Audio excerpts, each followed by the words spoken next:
মুন্ডির মাঠে তো শুনেছি ওই ভূত পেতনি দৈত্যি দানও থাকে, আসলে হবে ফুর্তির প্রাণ গড়ের মাঠ। অনেকটা আমার এই ট্যাঁকের মতো, বুঝলে, মাসের শেষ হলেই ফাঁকা। এ তো আমার ট্যাগ বেতন পাওয়ার প্রথম দিন থেকে ফাঁকা থাকে। হ্যাঁ, ও আর নতুন কি?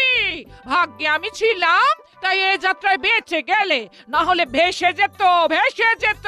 কিপটে কোথাকার আমার জীবনটাকে একেবারে শেষ করে দিল। এই আমাকে কিপটে বলবে না, বুঝলে, কিপটে আমি নই।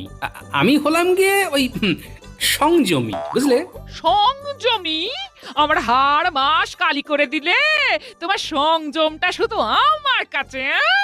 আমি কিছু চাইলেই তোমার সংযমটা একটু বেড়ে ওঠে। হ্যাঁ, এই তুমি কিন্তু পায়ের উপর পা তুলে ঝগড়া করছো গিন্নি। আমি রাজসভা থেকে সবে ফিরেছি, খিদে পেয়েছে, কোথায় খাবার মুখের কাছে ধরে বলবে, আহা কত খেটে এলে, এই নাও তোমার মুখে খাবার তুলে দিই। আদি খেতা খেটে এলে নুনি। তা কি খেটে এলে শুনি? ওই তো রাজসভায় গিয়ে খালি বক বক আর বক বক, মুখে মারিতং জগতং। কোথায় তাড়াতাড়ি ফিরে এলাম, একটু গল্প করব, তা না শুরু করে দিয়েছে একবার।